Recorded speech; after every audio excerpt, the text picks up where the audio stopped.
Update gudang saham pada minggu ini tanggal 15 Januari 2022. Pada kali ini kita akan membahas sektor consumer goods. Secara umum consumer goods ini sahamnya tidak terlalu menarik, jadi masih banyak yang baru jebol support, jadi sebaiknya dihindari. Tapi ada juga segelintir dari saham ini yang membentuk pola akumulasi, jadi ada kemungkinan untuk naik di beberapa saat ke depan. Sebelum kita mulai, seperti biasa kita update dulu untuk pergerakan IHSG seminggu terakhir. Ini kita tunjukkan di sini konsolidasi IHSG selama 3 bulan terakhir sejak bulan Oktober 2021. Nah, selama IHSG bisa tetap berada di atas sideways-nya, di level atas, jadi di atas 6.600, maka cenderung IHSG akan naik ke atas. Kapan akan naik ke atas tidak ada yang tahu, tapi kalau memang bisa tembus ke atas 6750 maka IHSG masih sama, prediksi kita berpotensi naik ke 7400 di sini. Kita mulai dari saham consumer goods pertama adalah Unilever, UNVR. Unilever ini kita gambarkan masih downtrend sangat berat ya sejak 2021 awal. Kita sebaiknya tunggu saja. Tapi kalau memang UNVR bisa menembus 4.500, maka itu merupakan suatu uptrend yang bakal terjadi di saham Unilever. Untuk saat ini kita hanya wait and see, atau kita bisa lihat dalam jangka lebih kecil, kita tunggu pembentukan yang namanya ini ascending triangle. Jadi kalau bisa tembus di sana, maka akan naik ke resistance yang ini, 4.500. Tapi secara jangka panjang, jangka menengah masih downtrend. Selanjutnya adalah INDF, Indofood, Sukses Makmur. Nah, ini menarik karena INDF ini berada di range trading dari 6.000 sampai 68. Kalau INDF bisa ke 68 ke atas lagi, maka seperti biasa kita tarik garis ke atas setengah jalan, maka INDF akan naik ke target selanjutnya di 7.400. Kalau di sini, kalau di sini berarti di 7.600. Ini untuk INDF. Nah, saham berikutnya lumayan menarik, ICBP, Indofood CBP. Nah, kalau kita lihat di sini, ICBP mencoba membentuk inverse head shoulder. Jadi di sini left shoulder kiri, ini kanan.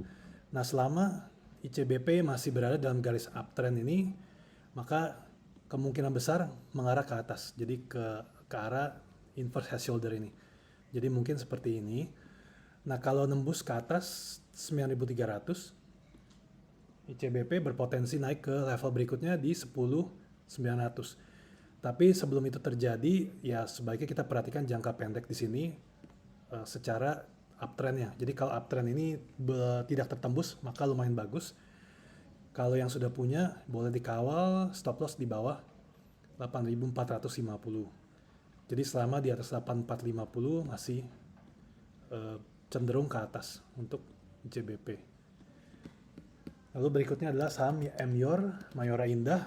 Ini tidak ada sesuatu yang menarik, masih downtrend, tapi sudah bisa tembus dari support resistance jangka pendek 2.150. Selama bisa tetap di atas itu, Mayora mungkin cenderung lebih menguat. Mungkin bisa ke level 2.350. Selanjutnya adalah saham Sido muncul. Sido ini beberapa saat yang lalu sudah tembus dari ini pola pennant.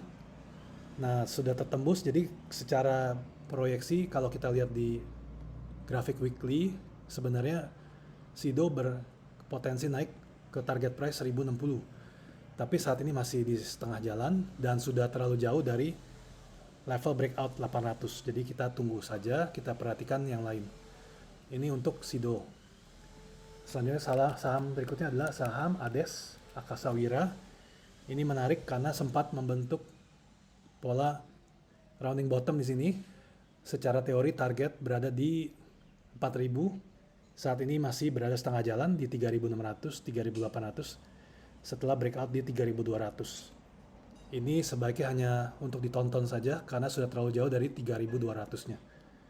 Di situ. Berikutnya adalah saham Good, Garuda Food. Saham Good ini secara teori berada di atas, tapi kita harus perhatikan lagi apakah Good bisa naik ke atas 520. Cuma kalau Good misalnya turun di sini dari support 480-nya, maka kita prediksi Goods akan turun dulu ke level di sini 400-nya, 410. Tapi untuk saat ini Goods masih belum break ya. Jadi kita tunggu selanjutnya. Kalau dia tidak bisa naik ke atas sekali ke di atas 510, ini masih kecenderungan melemah. Jadi kalau tidak bisa naik di atas kotak ini 510. Oke, selanjutnya ada saham apa lagi? Selanjutnya saham AISA. AISA kita coba di sini. AISA ini kecenderungan masih melemah, potensi untuk turun ke target price 148, jadi tunggu saja karena ini sudah berapa kali tertahan tapi sekarang sudah tembus. Berikutnya adalah saham Hoki, Buyung Putra Sembada.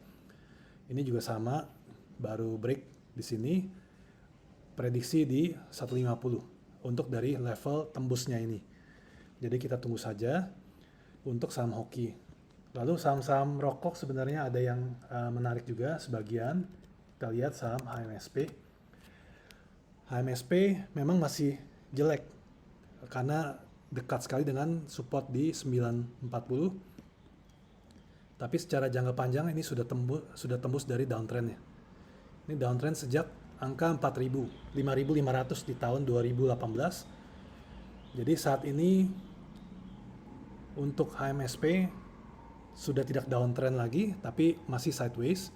Cuma tinggal menunggu kapan akan tembus. Bagi yang berpetualang, ya bisa beli di level sekarang, cuma turun ke level 925 di stop loss, atau bisa juga menunggu ketika tembus dari sini, dari di atas 1000. Level 1000 dibeli dengan stop loss di 940-an, 960. Itu untuk spekulasi, tapi untuk amannya juga bisa menunggu di 1200 ya. Ini untuk HMSP. Kita selanjutnya ke Gudang Garam, GGRM. GGRM masih downtrend jangka panjang. Ini sejak Gudang Garam berada di angka 100.000 tahun 2019 ya. Kalau memang bisa menembus di 34.000, maka sudah terlewat dari downtrendnya. Saat ini belum, cuma juga GGRM membentuk pola sideways kecil. Jadi kalau bisa tembus di atas 32.500, maka berpotensi naik ke 34.000 dulu. Saat ini juga masih 50-50. Kalau minggu depan GGRM turun lagi ke 30.000, maka ada potensi kembali turun, menembus supportnya. Untuk saat ini cenderungnya masih di atas, seperti itu. Lalu saham berikutnya adalah Wismilak Inti Makmur. Kini kita gambarkan setelah tembus dari level support kuat 465-470. Sekarang ini turun, jebol, tapi secara teknikal berpotensi turun ke 380 dulu. Setelah 380 kita lihat lagi support berikutnya di mana. Saat ini belum terlihat, jadi kita step by step. Oke, jadi itu aja untuk pergerakan saham consumer goods. Semoga bermanfaat. Sampai ketemu di video berikutnya. Terima kasih.